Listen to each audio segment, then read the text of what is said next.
तुमसे इतनी बार कहा है मेरा कोई भी सामान कहीं भी उठा के रख देती हो। तुम्हें पता है ना कितनी इंपॉर्टेंट फाइल थी। जी मैंने संभाल कर तो रखी थी, लेकिन मैं भूल गई मैंने कहाँ रखी है। सुबह सुबह इतने काम होते हैं, मैं जल्दी जल्दी में कहीं रख के भूल गई हूँ। तुम्हारा तो रोज का नाटक है, तुम्हारे ही काम होते हैं। मुझे तो समझ में नहीं आता तुम पूरे दिन करती क्या हो। बच्चे सुबह चले जाते हैं, मैं सुबह चले जाता हूँ, फिर उसके बाद करती क्या हो। तुम पे ये रोजमर्रा के काम भी नहीं होते क्या? सारा दिन बस मोबाइल पे रील चलाती रहती हो। यहाँ मुझे सांस लेने की फुर्सत नहीं मिलती और ये कहते हैं मैं सारा दिन करती क्या रहती हूँ। अरे मैं तो भूल ही गई, बातों बातों में बच्चों की फीस जमा करके आनी है। हे भगवान, अभी तो मेरा काम भी खत्म नहीं हुआ। ऐसा करती हूँ, माँ बाबू जी का खाना बनाकर चली जाती हूँ। आज फीस जमा करने की लास्ट डेट है, अगर मैंने जमा नहीं करी तो ये आके मुझे बहुत सुनाएंगे।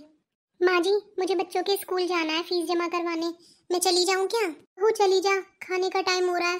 खाना बना दिया क्या? हाँ माँ जी, खाना तो मैंने पूरा बना दिया है। मेरे बाबूजी के सुबह से आंखों में दर्द है। ऐसा कर, इनकी दवाई खत्म हो गई है तो पहले दवाई देती जाइए मार्केट से। मुझे बच्चों के स्कूल से आते टाइम ले आऊंगी। अरे बहू 5 मिनट लगेगी, जा ले आ। ठीक है मम्मी जी, मैं ले आती हूँ, उसके बाद चली जाऊंगी। गिर गई मैं। अरे बहू संभाल के। हाँ ठीक हूँ माँ जी, पैर मुड़ गया था। बेचारी पर इतने काम रहते हैं और राहुल फिर भी इसे डांटता रहता है कि कोई काम नहीं करती। राहुल आज आ जाएगा ऑफिस से तो बात करता हूँ मैं राहुल से शाम को। कविता इधर आओ। अरे आप ऑफिस से आ गए, चाय ले आऊं क्या? हाँ चाय ले आओ। और तुम्हें वो फाइल मिल गई? हाँ जी मिल गई फाइल। अच्छा, और बच्चों की फीस जमा करा दी तुमने? हाँ जी करा दी। और पापा की आंखों में दर्द था, इनकी दवाई ले आई? हाँ जी वो भी ले आई। तो ठीक है, मेरे लिए चाय ले आओ। अरे बेटा कुछ काम तू भी कर लिया कर, सारे काम बहू से ही कहता रहता है।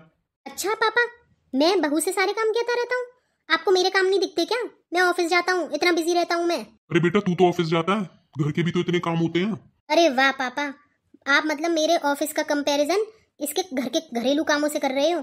आपको पता भी है ऑफिस में कितनी भसड़ होती है, सुबह से इतनी मीटिंग होती है, पूरे दिन मैं कॉल पे रहता हूँ, अपनी सीट से उठने तक की फुर्सत नहीं मिलती मुझे। हाँ बेटा मैं भी जानता हूँ, लेकिन घर के प्रति तेरी भी तो कुछ जिम्मेवारी है। वो और क्या क्या संभाले, और ऊपर से तू से इतना सुनाता भी रहता है। गुड इवनिंग पापा। गुड इवनिंग बेटा। पापा प्लीज मेरे साथ मार्केट चल लो, मेरा एक प्रोजेक्ट है, मुझे उसका सामान लेके आना है। अरे बेटा ये कोई अब मार्केट जाने का टाइम है? मैं बहुत थका हुआ हूँ, मैं नहीं कर सकता अब। और तुम सुबह से क्या कर रही थी? अपनी माँ के साथ मार्केट से प्रोजेक्ट का सामान ले आती। पापा मैं तो मम्मी से बोल रही थी, लेकिन मम्मी ने बोला कि खाना बनाना है मुझे, तो वो खाना बना रही थी। अरे खाना तो बेटा बाद में भी बन जाता, पहले तुम्हारा प्रोजेक्ट जरूरी था। कविता इधर आओ जरा। हाँ जी बोलिए क्या हुआ? यार मुझे समझ में नहीं आता तुम करती क्या हो। तुम्हें पता नहीं है कि इसका प्रोजेक्ट था? प्रोजेक्ट का सामान तुम इसको दिलवा कर नहीं ला सकती थी मार्केट से? ये कोई टाइम है भला मार्केट जाने का? अब मैं इतना थका हारा आया हूँ और अब मैं ये काम करूँ आकर? जी मुझे काम करते करते बहुत टाइम हो गया था, फिर रात का खाना भी बनाना था, इसलिए मैंने मना कर दिया कि आप पापा के साथ ले आना। अच्छा चिंकी, तुम ये बताओ तुम्हारे मैथ्स का पेपर था, उसमें कितने मार्क्स आए हैं? पापा उसमें तो मेरे बहुत कम नंबर आए हैं। कविता तुमसे बच्चे भी नहीं पढ़ाए जाते? इन्हें पढ़ाऊंगा भी मैं ही। क्या पढ़ी लिखी हो? वैसे तो तुमने इतनी पढ़ाई कर रखी है, BA MA, तुम पे बच्चे भी नहीं पढ़ाए जाते? जी उस दिन मेहमान आ गए थे ना, आपके दोस्त आ गए थे, तो इसलिए मैं बच्चों को पढ़ा नहीं पाई। तुम पे मेरे दोस्तों का बहाना है। जी आगे से ध्यान रखूंगी मैं। जाओ चिंकी तुम अपने कमरे में जाकर पढ़ो। पापा लेकिन वो मेरा प्रोजेक्ट। कल अपनी मम्मी के साथ चली जाना। ओके पापा।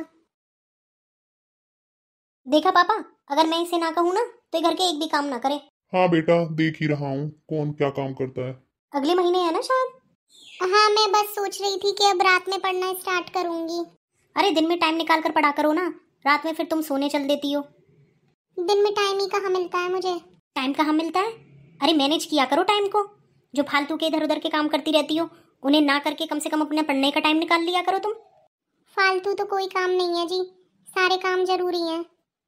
बस बहस करवा लो तुमसे, तो तुम्हारी बस की कुछ नहीं है, बस पढ़ लिख लियो, आगे कुछ कर मत लेना। हाँ जी देखूंगी, जितना मुझसे होगा मैं उतना ही कर पाऊंगी।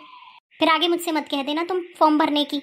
पता है कितना पैसा लगता है फॉर्म भरने में और फिर तुम्हें पेपर दिलवाने में? हाँ तुम्हें तो पागल मिला हुआ है ना कि बस जब बोलो और पैसा खर्च कर दे। मैं कह तो रही हूँ मैं तैयारी कर लूंगी जब मुझे टाइम मिलेगा, दिन में मुझे बिल्कुल टाइम नहीं मिल पाता, अब रात में ही पढ़ाई करूंगी। तुम नहीं कर सकती अपनी जिंदगी में कुछ भी, पढ़ी लिखी गंवार हो तुम, बस पढ़ाई कर ली और रख दी साइड में। अरे कम से कम अपनी जितना पढ़ी लिखी हो उतना कुछ करके भी तो दिखाओ। क्या क्या करके दिखाऊं? सारा दिन तो बस काम काम और काम में निकल जाता है। देखती हूँ जाकर कल के लिए मेरे पास क्या क्या काम है। मम्मी क्या कर रही हो आप? कुछ नहीं बेटा, बोलो। मम्मी कल गुरु पूर्णिमा है तो हमें सूट पहन के जाना है, आपने मेरा सूट प्रेस कर दिया क्या? अरे नहीं बेटा, मैंने नहीं किया। चलो अभी कर देती हूँ। ओके मम्मा, ध्यान से कर देना, कल मुझे वही पहनना है। ठीक है बेटा, अब तुम सो जाओ, कल स्कूल भी जाना है। एक और काम आ गया। क्या आप भी सारा टाइम ऐसे ही बिजी रहते हैं अपने घर में? अगर रहते हैं तो प्लीज़ कमेंट करके ज़रूर बताएं और मेरे चैनल को सब्सक्राइब भी कर दें।